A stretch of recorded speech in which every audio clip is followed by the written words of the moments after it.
इस वीडियो में मैं आपसे बात करूंगा, जैसा कि आप सभी को मालूम है आरपीएससी द्वारा second grade exam next month से शुरू होने जा रहा है। इस बीच मैं आपके लिए डेली 2 क्लास लेके आता हूं। एक मॉर्निंग में 11:30 बजे, जिसमें मैं आपको आरपीएससी द्वारा 2025 में जनवरी से लेकर अगस्त तक जितने भी एग्जाम आयोजित हुए उनमें पूछे गए राजस्थान जीके के क्वेश्चन करवाता हूं। और दूसरी क्लास इस समय जिसमें मैं आपको आरपीएससी द्वारा 2025 में पूछे गए राजस्थान करंट अफेयर के क्वेश्चन करवाता हूं, जिसमें मैं अब तक क्लास ले चुका हूं। उन सब की अगर आपको पीडीएफ चाहिए तो उसके लिए आपको हमारे यूट्यूब चैनल की मेंबरशिप ज्वाइन करनी होगी। वो कैसे ज्वाइन करनी है और जिसमें आपको कौन कौन सी पीडीएफ मिलने वाली है उसके बारे में भी चर्चा करूंगा। लेकिन उससे पहले बता देता हूं, आज की वीडियो में मैं आपसे बात करने जा रहा हूं कल 20 अगस्त को जो आरपीएससी द्वारा एसीपी एग्जाम आयोजित हुआ था उसमें पूछे गए राजस्थान करंट अफेयर के जितने भी क्वेश्चन पूछे गए हैं उसके बारे में चर्चा करूंगा। तो इस क्लास की भी पीडीएफ आपको मिलेगी। और इसके अलावा आरपीएससी द्वारा 2024 में जितने भी एग्जाम आयोजित हुए हैं उन सभी परीक्षाओं में पूछे गए जीके के क्वेश्चन और करंट अफेयर के क्वेश्चन, और इसके अलावा अब तक जो मैं आपकी क्लास ले चुका हूं 2025 की 4 पार्ट जीके की 5 क्लास ले चुका हूं और करंट अफेयर की 2-3 क्लास ले चुका हूं, तो उनकी भी पीडीएफ आपको मिलेगी। उसके लिए आपको क्या करना होगा, आपको हमारे यूट्यूब चैनल की मेंबरशिप ज्वाइन करनी होगी। और इसके अलावा एग्जाम तक जितनी भी क्लासें आएगी उन क्लासों के साथ पीडीएफ भी आपको क्लास के बाद वहां पर देखने को मिलेगी। तो उसके लिए आपको कुछ नहीं करना है, वीडियो देख रहे हैं इसके नीचे आपको हमारा चैनल नाम, चैनल आइकन देखने को मिल रहा है, इसके सामने आपको ज्वाइन का ऑप्शन देखने को मिल रहा है, आपको ज्वाइन पर क्लिक कर देना है। जैसे ही आप ज्वाइन पर क्लिक करोगे आपके सामने इस तरह से मेंबरशिप का पेज ओपन हो जाएगा। तो आपको यहाँ क्या करना होगा, हमारे यूट्यूब चैनल की मेंबरशिप ज्वाइन करनी है जो कि मात्र 29 रुपए की है। तो आपको यहाँ पर ज्वाइन पर क्लिक कर देना है। जैसे ही आप ज्वाइन पर क्लिक करोगे आगे का प्रोसेस पूरा करके आपको हमारे यूट्यूब चैनल की मेंबरशिप ज्वाइन कर लेनी है। अब ये यूट्यूब चैनल ने मेंबरशिप मिनिमम 29 रुपए की रखी है, इसलिए हम आपके लिए मिनिमम वाली ही लेके आए हैं, इससे ज़्यादा लेके नहीं आए। तो 29 रुपए की आपको मात्र 29 रुपए की, और एग्जाम तक जैसे जैसे मैं आपके लिए क्लासें लेके आऊँगा वैसे वैसे आपको वहाँ पीडीएफ मिलती रहेगी। जैसे एक बार आप हमारे यूट्यूब चैनल की मेंबरशिप ज्वाइन कर लेते हो उसके बाद आपको क्या करना होगा, हमारे यूट्यूब चैनल के कम्युनिटी पोस्ट या फिर आपके पास एक ऑप्शन आ जाएगा मेंबरशिप का, आप किसी पर भी चले जाइए, यहाँ पर पोस्ट पर जाइए या फिर मेंबरशिप पे जाइए। यहाँ पर आपको एक टेलीग्राम ग्रुप का लिंक शो होगा, ये आपको टेलीग्राम ग्रुप ज्वाइन कर लेना है। ये टेलीग्राम ग्रुप का लिंक सिर्फ और सिर्फ जिन्होंने मेंबरशिप ज्वाइन की है उन्हीं को ही शो होगा, सभी कैंडिडेट को शो नहीं होगा। तो आपको क्या करना होगा, एक बार टेलीग्राम ग्रुप ज्वाइन कर लेना है। ग्रुप ज्वाइन करने के बाद ग्रुप में हाय हेलो का मैसेज कर देना है, क्योंकि ग्रुप प्राइवेट है। जब आप ज्वाइन करोगे ग्रुप आपको पूरा खाली नजर आएगा, आपको ज्वाइन करने के बाद वाले मैसेज आपको शो होंगे, इसलिए एक बार ग्रुप ज्वाइन करने के बाद ग्रुप में हाय हेलो का मैसेज कर देना। उसके बाद वहाँ सारी पीडीएफ आपको प्रोवाइड करवा दी जाएगी अब तक जो मैंने आपको बताई है। तो चलिए अब बात करते हैं आज की वीडियो के, जिसमें मैं आपको कल आरपीएससी द्वारा एसीपी एग्जाम आयोजित हुआ था उसमें पूछे गए राजस्थान करंट अफेयर के क्वेश्चन के बारे में चर्चा करूंगा। और 1-2 करंट अफेयर के क्वेश्चन भी रिपीट होते हैं, तो मैं आपके एक बार ये आरपीएससी द्वारा जितने भी करंट अफेयर के क्वेश्चन कवर हो जाते हैं उसके बाद जितने भी जिस टॉपिक से क्वेश्चन पूछे हैं उन टॉपिक पर जितने भी करंट अफेयर के क्वेश्चन बनते हैं वो भी मैं आपके लिए क्लास लेके आऊंगा इसी यूट्यूब चैनल पर। इसलिए अगर अभी तक आपने चैनल सब्सक्राइब नहीं किया तो चैनल जरूर सब्सक्राइब करें, नोटिफिकेशन भी ऑन करें, वीडियो को भी लाइक करें, कमेंट बॉक्स में भी हमें जरूर बताएं आपको वीडियो कैसा लगा, क्योंकि जब आप लाइक कमेंट करोगे तभी हमें पता चलेगा आपको ये सीरीज पसंद आ रही है, अन्यथा हमें क्या पता चलेगा कि आपको सीरीज पसंद आ रही है या नहीं आ रही। एक क्वेश्चन आपसे पूछा गया था कि राजस्थान राज्य क्रीड़ा परिषद के बारे में निम्नलिखित कथनों पर विचार करना है। पहला दे रखा है कि इसके द्वारा राष्ट्रीय व अंतर्राष्ट्रीय स्तर पर उल्लेखनीय उपलब्धियों के लिए खिलाड़ियों को महाराणा प्रताप पुरस्कार से सम्मानित किया जाता है। ये बात तो सही है कि राजस्थान राज्य क्रीड़ा परिषद के अंतर्गत राष्ट्रीय और अंतर्राष्ट्रीय स्तर पर जो भी खेल होते हैं, अंतर्राष्ट्रीय स्तर पर जैसे ओलंपिक हुए हैं या फिर राष्ट्रीय स्तर पर जैसे कि आपके ये अभी हुए हैं राष्ट्रीय खेल आपको मालूम है, तो इनके बारे में या फिर इनसे जितने भी पुरस्कार प्राप्त करते हैं खिलाड़ियों को, तो उन खिलाड़ियों को महाराणा प्रताप पुरस्कार से सम्मानित किया जाता है। ये बात आपके एकदम सही है। दूसरा है कि इस परिषद के यानी कि राजस्थान राज्य क्रीड़ा परिषद के संरक्षक है वो राज्य के मुख्यमंत्री होते हैं तथा अध्यक्ष है वो युवा मामले खेल विभाग के मंत्री होते हैं। ये गलत है, क्योंकि इसके जो संरक्षक है वो राज्य का मुख्यमंत्री नहीं होता, वो राज्य का राज्यपाल होता है। कौन होता है? राज्यपाल होता है। मुख्यमंत्री उप संरक्षक जरूर होता है, संरक्षक नहीं होता, उप संरक्षक है वो मुख्यमंत्री जरूर होता है। इस वजह से आपका केवल कथन फर्स्ट सही है, सेकंड गलत है। तो करेक्ट आंसर आपका हो जाएगा सी, इसमें आपका राइट आंसर हो जाएगा। नेक्स्ट क्वेश्चन, अगला क्वेश्चन आपसे पूछा गया था कि राजस्थान विधि निर्शन अधिनियम 2025 के बारे में निम्नलिखित कथनों पर विचार कीजिए और सही विकल्प को चयन करना है कि कौन सा विकल्प सही है। पहला है कि राजस्थान विधि निर्शन अधिनियम के द्वारा अप्रचलित 45 विधियों को हटाया गया, ये बात सही है। दूसरा, इस अधिनियम के द्वारा राजस्थान सूचना का अधिकार अधिनियम 2006 को भी हटाया गया, ये भी बात सही है। जब दोनों कथन सत्य हैं तो इसका मतलब जो करेक्ट आंसर है कथन ए और बी दोनों सत्य हैं, डी आपका राइट आंसर हो जाएगा। अगला क्वेश्चन आपसे पूछा गया कल के पेपर में, ये कल का ही पेपर है, 20 अगस्त को आयोजित किया गया था आरपीएससी द्वारा। राजस्थान के किस खिलाड़ी ने अप्रैल 2025 में 5वीं all India Brahmaputra open squash championship 2025 की अंडर 9 बॉयज श्रेणी में रजत पदक जीता है? आपके पास ऑप्शन है अवलोकित सिंह, राकेश चौधरी, धैर्य गोगिया, रमेश सिंह। तो राजस्थान के खिलाड़ी अवलोकित सिंह ने अप्रैल 2025 में 5वीं all India Brahmaputra open squash championship 2025 की अंडर 19 बॉयज श्रेणी में रजत पदक जीता है, यानी कि ए आपका करेक्ट आंसर हो जाएगा। नेक्स्ट क्वेश्चन, राजस्थान के बजट 2025-26 के अनुसार राज्य में विवेकानंद रोजगार सहायता कोष की स्थापना करने की घोषणा की गई है। इस कोष के माध्यम से निम्नलिखित में से कौन सा कार्य नहीं किया जाएगा? अब आपको मालूम होगा बजट 2025-26 के अनुसार राज्य में विवेकानंद रोजगार सहायता कोष की स्थापना की गई है। तो अब आपके सामने 4 ऑप्शन में से कौन सा एक ऑप्शन है जिसमें इसका उल्लेख नहीं किया गया? सबसे पहले दे रखा है बेरोजगारों को बेरोजगारी भत्ते का भुगतान, ये बात इसमें कही गई है। रोजगार शिविरों का आयोजन, ये भी बात इसमें कही गई है। रोजगार परक प्रशिक्षण और काउंसलिंग की व्यवस्था, इसका भी उल्लेख किया गया है। परीक्षा केंद्रों की स्थापना, इसका उल्लेख नहीं किया गया। यानी कि बजट 2025-26 में आपके विवेकानंद रोजगार सहायता कोष में परीक्षा केंद्रों की स्थापना के बारे में उल्लेख नहीं किया गया, तो डी आपका करेक्ट आंसर हो जाएगा। राजस्थान में पीएम कुसुम योजना 6 मई 2025 के बारे में निम्नलिखित में से कौन सा कथन सही नहीं है, वो आपको बताना है।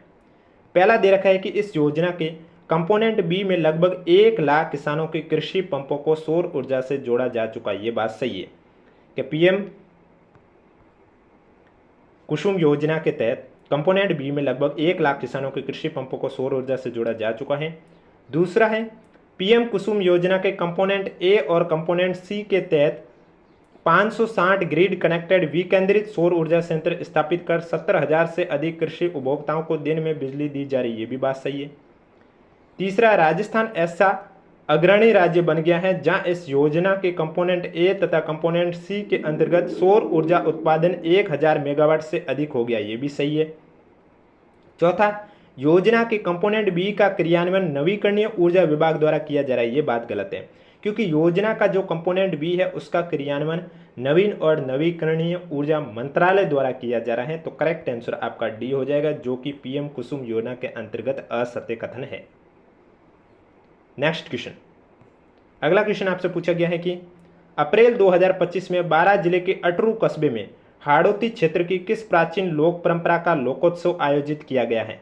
धनुष लीला, सांजी, बेवड़, त्रिशूल लीला। तो इसमें आपका जो करेक्ट आंसर है वो हो जाएगा अप्रैल 2025 में 12 जिले के अटरू कस्बे में हाड़ौती क्षेत्र के प्राचीन लोक परंपरा का लोकोत्सव आयोजित किया, वो है धनुष लीला। यानी कि जो करेक्ट आंसर है वो आपका ए राइट आंसर हो जाएगा। अगर आपको क्लास के साथ साथ पीडीएफ चाहिए, यानी कि अब तक जो मैंने क्लास ली है आरपीएससी द्वारा 2024 में पूछे गए प्रश्नों की पीडीएफ, उनके करंट अफेयर की पीडीएफ, तो इसके लिए आपको हमारे यूट्यूब चैनल की मेंबरशिप ज्वाइन करनी होगी। और मेंबरशिप ज्वाइन करने के बाद आपको पीडीएफ कैसे मिलेगी, मैं वीडियो के स्टार्टिंग में आपको ऑलरेडी बता चुका हूँ, आप जाकर देख सकते हैं। और वीडियो पसंद आ रहा है तो एक बार वीडियो को लाइक कर लीजिए, चैनल भी जरूर सब्सक्राइब कर लीजिए। मई 2025 में सी डॉट ने क्लासिकल और क्वांटम संचार में सहयोगी अनुसंधान को आगे बढ़ाने के लिए एक समझौते ज्ञापन पर हस्ताक्षर किया है, वो किसके साथ किया है? सी डॉट ने भारतीय प्रौद्योगिकी संस्थान जोधपुर के साथ, CSIR राष्ट्रीय भौतिक प्रयोगशाला के साथ, रमन अनुसंधान संस्थान के साथ, या भारतीय विज्ञान संस्थान के साथ। तो मई 2025 में सी डॉट ने क्लासिकल और क्वांटम संचार में सहयोगी अनुसंधान को आगे बढ़ाने के लिए एक समझौते ज्ञापन पर हस्ताक्षर किया है, जो कि इन्होंने CSIR राष्ट्रीय भौतिक प्रयोगशाला के साथ हस्ताक्षर किया है। बी आपका करेक्ट आंसर हो जाएगा। अगला क्वेश्चन है आपके सामने, अप्रैल 2025 में राजस्थान पुलिस स्थापना दिवस पर पुलिस के कितने अधिकारी कर्मचारियों को मुख्यमंत्री सराहनीय सेवा पदक प्रदान किया गया है? 20, 90, 40, 60। तो इसमें आपका राइट आंसर हो जाएगा अप्रैल 2025 में राजस्थान पुलिस स्थापना दिवस पर 40 पुलिस अधिकारी कर्मचारियों को मुख्यमंत्री सराहनीय सेवा पदक प्रदान किया गया है। सी आपका करेक्ट आंसर हो जाएगा। नेक्स्ट क्वेश्चन है, NLC इंडिया रिन्यूएबल लिमिटेड द्वारा मई 2025 में RVUNL के साथ इसकी 810 मेगावाट सौर परियोजना से ऊर्जा क्रय के लिए एक समझौते पर हस्ताक्षर किया गया है। इस परियोजना की अवस्थिति है फलौदी सौर पार्क जोधपुर, बड़ला सौर पार्क जोधपुर, पूगल सौर पार्क बीकानेर, फतेहगढ़ सौर पार्क जैसलमेर। तो राइट आंसर हो जाएगा सी, पूगल सौर पार्क बीकानेर में, यानी कि एनएलसी इंडिया रिन्यूएबल लिमिटेड द्वारा मई 2025 में आरवीएनएल के साथ इसकी 810 मेगावाट सौर ऊर्जा परियोजना से ऊर्जा क्रय के लिए एक समझौते पर हस्ताक्षर किया गया है। वो परियोजना पूगल सौर पार्क बीकानेर है। अब आपको ये भी पता होना चाहिए, भड़ला सौर पार्क जोधपुर में स्थित है, फलौदी सौर पार्क भी जोधपुर में स्थित है और फतेहगढ़ सौर पार्क जैसलमेर में स्थित है। क्या पता एग्जाम में यहाँ से भी क्वेश्चन बन जाए। नेक्स्ट क्वेश्चन आपसे पूछा गया कल के पेपर में, करंट अफेयर का क्वेश्चन है कि सीमा सड़क संगठन के 66वें स्थापना दिवस के अवसर पर मई 2025 में रक्षा मंत्री श्री राजनाथ सिंह ने सीमा सड़क संगठन की 50 रणनीतिक रूप से महत्वपूर्ण बुनियादी ढांचा परियोजनाएं राष्ट्र को समर्पित की हैं। इन परियोजनाओं में राजस्थान की कितनी परियोजनाएं सम्मिलित थी? 2, 1, 4 या 3? तो इसमें आपका राइट आंसर हो जाएगा सीमा सड़क संगठन के 66वें स्थापना दिवस के अवसर पर मई 2025 में रक्षा मंत्री राजनाथ सिंह ने सीमा सड़क संगठन की 50 रणनीतिक रूप से महत्वपूर्ण बुनियादी ढांचा परियोजना राष्ट्र को समर्पित की है। इनमें 2 परियोजनाएं राजस्थान की भी सम्मिलित थी। तो करेक्ट आंसर आपका हो जाएगा ए। अगला क्वेश्चन है खेलो इंडिया यूथ गेम्स। एक तो आपका राष्ट्रीय खेल है, यहाँ से क्वेश्चन आरपीएससी खेल से बहुत करंट अफेयर के क्वेश्चन पूछा करती है। तो यहाँ पूछा गया है कि खेलो इंडिया यूथ गेम्स 2025 के बारे में राजस्थान के खिलाड़ियों के प्रदर्शन के संबंध में निम्नलिखित में से कौन सा कथन सही नहीं है वो आपको बताना है। कौन सा सही नहीं है वो आपको बताना है। पहला है कि राजस्थान 25 गोल्ड, 11 रजत, 26 कांस्य पदक सहित कुल 62 पदक जीतकर पदक तालिका में दूसरे स्थान पर आए। और दूसरा है राजस्थान ने साइकिलिंग में सर्वाधिक 14 पदक जीते। तो ये बात तो सही है कि राजस्थान में साइकिलिंग में सर्वाधिक 14 पदक जीते, लेकिन जो पहली बात कही है वो गलत है। पहली में सभी बात गलत है कि पदक तालिका में राजस्थान को दूसरा स्थान मिला, ये बात भी गलत है। राजस्थान ने टोटल 62 पदक जीते, ये भी गलत है। और जिसमें 25 गोल्ड, 11 रजत, 26 कांस्य, ये भी गलत है। तो सही क्या होगा? अब खेलो इंडिया यूथ गेम्स का आयोजन कहाँ किया गया? ये तो आपके बिहार में किया गया था। कौन सा संस्करण था? 7वां संस्करण था। अब राजस्थान का क्या प्रदर्शन रहा उसके बारे में बात करते हैं। ये कथन इसलिए गलत है क्योंकि यहाँ जो 62 पदक लिखा हुआ वो गलत इसलिए है क्योंकि राजस्थान ने 60 पदक जीते थे। दूसरी बात, यहाँ पर 25 गोल्ड लिखा हुआ है वो गलत है क्योंकि राजस्थान ने 24 गोल्ड जीते। 11 रजत दे रखा जो कि गलत है क्योंकि राजस्थान ने 12 सिल्वर जीते। 26 कांस्य दे रखा ये गलत है क्योंकि राजस्थान ने 24 ब्रॉन्ज यानी कि कांस्य मेडल जीते। 24, 24, 48 और 12, 60, इस तरह से टोटल राजस्थान ने 60 पदक जीते थे। और पदक तालिका में दूसरा स्थान दे रखा है ये गलत है क्योंकि राजस्थान को तीसरा स्थान हासिल हुआ। इस वजह से पहला कथन है वो आपका सही नहीं है क्योंकि राजस्थान ने 24 गोल्ड, 12 रजत, 24 ब्रॉन्ज जीते, टोटल 60 पदक जीते और तीसरा स्थान हासिल किया है। इसका आयोजन बिहार में किया गया। कौन सा संस्करण था? 7वां संस्करण था। आयोजन कब से कब तक किया गया था? 4 से लेकर 15 मई 2025 तक इसका आयोजन किया गया था। तो इसमें करेक्ट आंसर आपका ए हो जाएगा जो कि कथन सही नहीं है। नेक्स्ट, ये क्वेश्चन भी आरपीएससी ने बहुत बार पूछा है 2025 में, 2-3 बार पूछा जा चुका है। मई 2025 में भारत के नागरिक उड्डयन मंत्री ने ग्रीनफील्ड एयरपोर्ट की स्थापना के लिए सैद्धांतिक मंजूरी दी है। यानी कि मई 2025 में जो भारत का नागरिक उड्डयन मंत्रालय है उन्होंने ग्रीनफील्ड एयरपोर्ट की स्थापना के लिए किसके बीच में सैद्धांतिक मंजूरी दी थी? अजमेर सोमनाथ, कोटापुरी, उदयपुरपुरी, कोटा सोमनाथ। तो राजस्थान है, राजस्थान और उड़ीसा राज्य में, राजस्थान के कोटा और उड़ीसा राज्य के पुरी में सैद्धांतिक मंजूरी दी है। तो करेक्ट आंसर हो जाएगा बी। अगला जो क्वेश्चन है ये जहाँ तक आप हो सके मैं आपको ये लिस्ट भी बता देता हूँ क्योंकि ये क्वेश्चन आरपीएससी ने 3 से 4 बार पूछा जा चुका है। यानी कि राजस्थान विधानसभा की जो नई राजकीय उपक्रम समिति बनी है उनके सभापति कौन कौन है तो अलग अलग पूछा करती है। यानी कि कहीं पर कौन सी अलग समिति दे रखी थी तो आपको मैं अभी इसी वीडियो में सभी समिति के सभापति बता दूंगा। हो सकता है एग्जाम में आपके भी छप जाए क्योंकि इस बार ये 2 से 3 बार क्वेश्चन है वो रिपीट हो चुका है।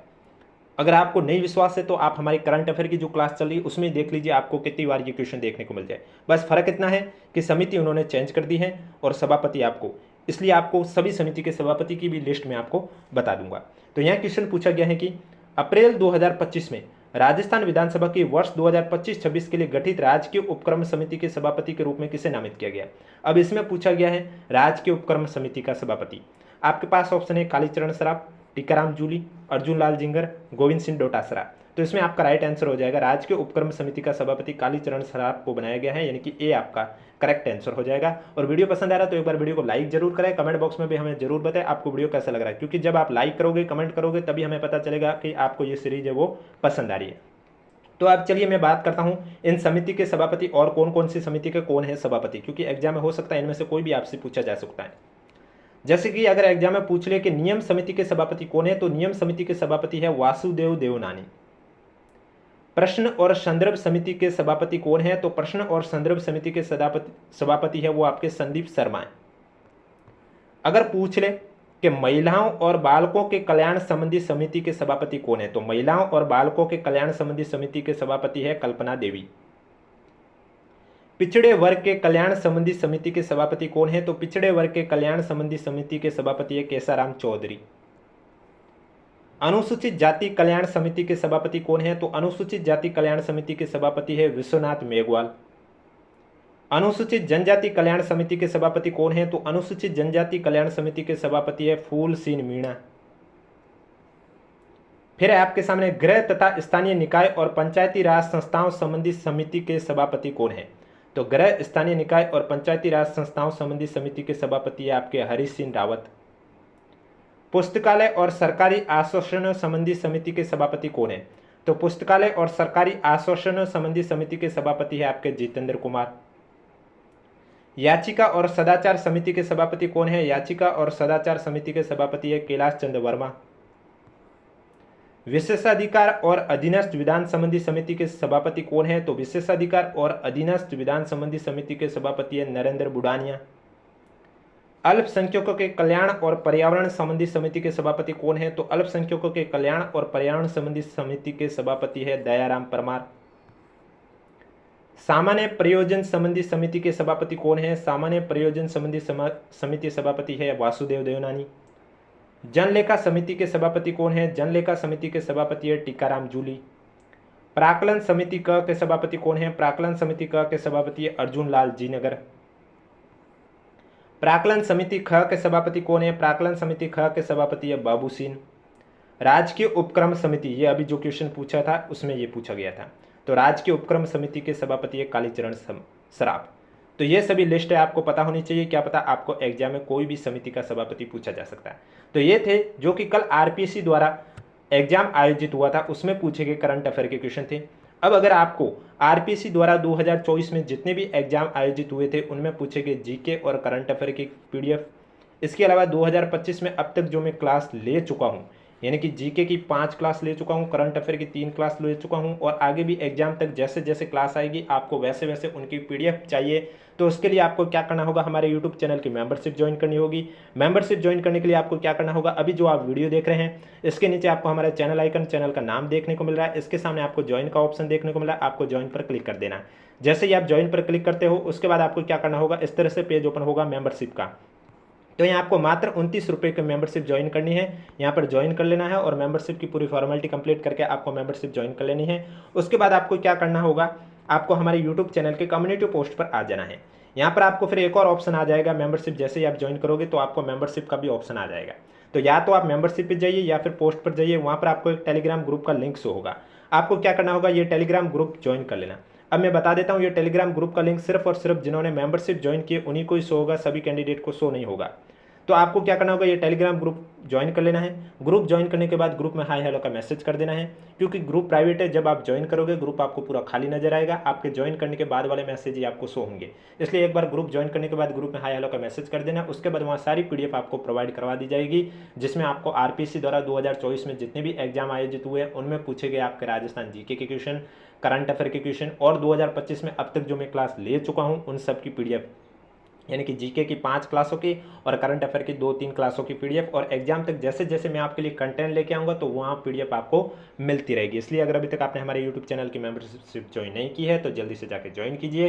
बाकी क्लासें आपको कैसी लग रही है हमें कमेंट बॉक्स में जरूर बताएं, और कोई भी डाउट है तो नीचे कमेंट बॉक्स में हमें जरूर बताएं। बाकी जिनको भी एडमिट कार्ड डिस्ट्रिक्ट लोकेशन का इंतजार है तो उनको बता देता हूँ, डिस्ट्रिक्ट लोकेशन आपकी जो एग्जाम डेट है उससे 7 दिन पहले जारी होंगे, जिसमें आपको बता दिया जाएगा कि आपका एग्जाम कौन से जिले के अंदर होगा और एडमिट कार्ड आपके एग्जाम डेट से 3 दिन पहले जारी होंगे, जिसमें आपको ये बताया जाएगा कि आपके ज़िले के अंदर स्कूल या कॉलेज कौन सी है, एडमिट कार्ड के साथ क्या क्या लेके जाने, ये सभी इंस्ट्रक्शन आपको एडमिट कार्ड में देखने को मिलेंगे।